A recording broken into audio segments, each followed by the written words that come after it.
നമസ്കാരം. പ്രതിദിനം 33 രൂപ വർദ്ധിപ്പിച്ചാൽ സമരം അവസാനിപ്പിക്കില്ലെന്ന് ആശാവർക്കർമാർ. മുഖ്യമന്ത്രിയുടെ ഓണറേറിയം വർധനവ് സംബന്ധിച്ച പ്രഖ്യാപനത്തിന് ശേഷവും നിലപാട് കടുപ്പിച്ചിരിക്കുകയാണ് സമരക്കാർ. സമരം തുടരുമെന്നും അതിന്റെ തുടർ രൂപങ്ങൾ അടുത്ത ദിവസം ചർച്ച ചെയ്യുമെന്നും ആശാ സമര നേതാവ് മിനി പ്രതികരിച്ചു.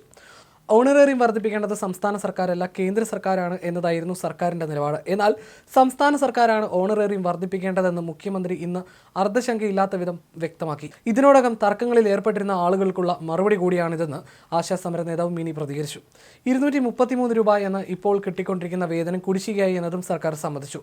അത് കുടിശ്ശികയില്ലാതെ നൽകുമെന്ന് സമ്മതിച്ചു. ഞങ്ങൾ ഉന്നയിച്ചത് കാതലായ കാര്യങ്ങളായിരുന്നു എന്നതും മുഖ്യമന്ത്രി ഇന്നത്തെ വാർത്താ സമ്മേളനത്തിൽ അംഗീകരിച്ചു. എന്നാൽ ഈ വാഗ്ദാനങ്ങൾ കൊണ്ട് സമരം അവസാനിപ്പിക്കാനാകില്ലെന്ന് ആശാവർക്കർമാർ പ്രഖ്യാപിച്ചു.